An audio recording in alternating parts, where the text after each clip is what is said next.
YouTube, say it with me. How are you now? That seems to be kind of the little catchphrase of the channel. I open up all my videos with that. Just a little bit of slang and lingo, I guess, from some of the good old boys I work with. Maybe it's just an Ontario thing. I don't know. Do you guys say that? How are you now? Anyway, moving on. Guys, today we're looking at my little mini Case knives collection. 6 knives from Case. It's not the only 6 I've had in the past. I think a lot of people familiar with Case knives know that they have a bit of a staggered history with good fit and finish. I've experienced the same thing. Some Case knives have come in and out of my collection for that reason, and the great ones stick with me and stay. These are the ones that have quite good fit and finish and have remained in the collection.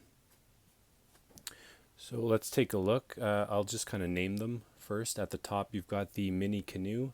That's a 2-blade slip joint canoe style knife, just a tiny version. The first knife on the left is the Case Tribal Lock.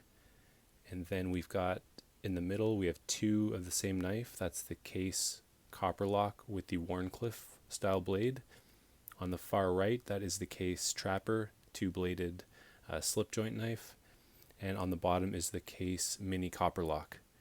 So the canoe up here and the trapper, those are both slip joints. The rest, all the other 4 are lockback knives. Just a quick little note about the other knives from Case that have come and gone. I really wanted a Case canoe.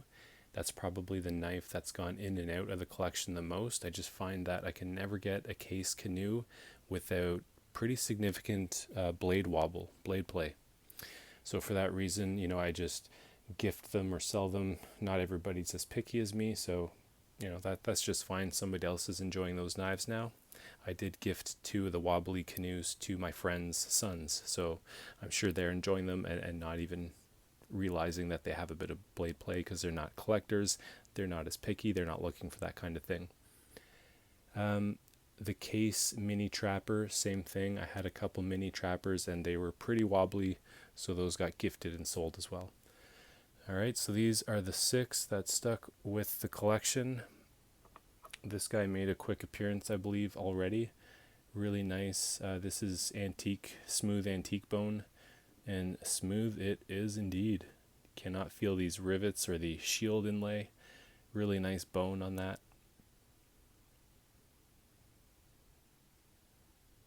Can't feel this little guy, but I mean, we're working with natural materials, right? This is bone, so these are the kind of little faults and imperfections in the bone that give knives character. Collectors love to say that.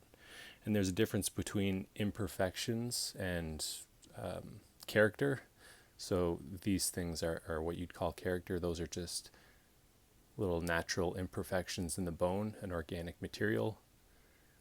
An imperfection kind of flaw, I guess you'd say, would be something like this, where Case didn't quite finish the grind on the blade properly. Do you see that toothiness there? That's not debris or anything. That's actual micro metal shards from the edge. Not a big deal. I could buff that out, and those teeth will naturally go away with use. I just haven't used this portion of the blade significantly or sharpened it, but those will go away eventually. Just a little strange that it shows up like that from Case. That's part of their issues with the fit and finish. And yeah, you could say it's a small blade, it's hard to get to that little spot, but I would say Rough Rider got the job done on an $8 knife, right? Nice and clean. Good job, Rough Rider.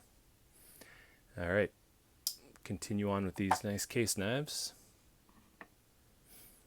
I think this is the Peach Pit jigged. This one has a pretty cool shield, tribal lock.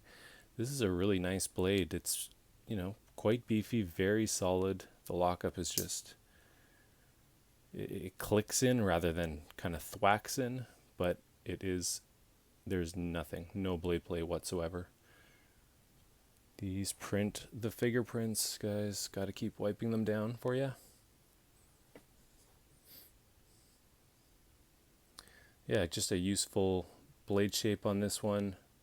No imperfections from case. This is definitely an absolute keeper after inspecting it. Be curious to know if any of you guys have the tribal locks and if they came in such great condition as this one. Yeah, I don't want to spend time on each 6 knives going through all the little things that we look for as picky knife collectors. I think I'm going to do a video about that, just kind of what makes us knife snobs keep a knife or get rid of a knife. I think that would be pretty fun. Let's take a look at these two. There's the Wharncliffe blade on the copper lock. So you can get these copper locks and clip points. That's what they normally come in, but they also release these Wharncliffes once in a while. Pretty sweet. I really like these bone covers. This is called burnt indigo. So I guess the indigo is the blue, and then it kind of fades off into kind of burnt greens and blues and yellows. Looks awesome. Looks really awesome with the brass liners and the blue and the yellows. Look at that. Very nice. So another keeper. This is the same knife. This is the Harvest Orange, and this is a pocket worn edition. So if you guys are familiar, Case puts out the pocket worn editions, and they kind of have a little bit of a different look. Just everything's a little bit smoother around the bone and the bolsters. They kind of give it that look like it's been in your pocket, right? Pocket worn. So it's been worn out in your pocket after years, but you know, it comes like that, new out of the box. Again, great job with the dyeing of these bone scales. Looks very, very nice. And a great looking blade to boot. So a couple of good ones there. This Case Trapper, it's the only one that I was able to pick out in person. I'm in Canada, and it's not too often you see a Case knife in a store that you can handle and purchase. This was one of those rare occasions. It's the first Case knife that I bought many years ago. And yeah, I picked a good one because I was able to handle a couple different trappers, and I picked this one just based on the fit and finish. So everything's pretty nice with this one. No wiggle or anything like that. Nice action on the slip joint and the springs. You know, it's not my favorite color of dark blue and all that, but I tend to carry this Case knife the most. Maybe because it was my first, maybe it's because I do prefer the trapper pattern. Just the heftiness of it and the fact that it's a slip joint rather than a lockback is just kind of nice and traditional. I do like that. So even though it's not my prettiest, it is my first Case knife, and it's the one that ends up in my pocket as my user the most. Just like having the kind of hefty blade with 2 full-size blades on it.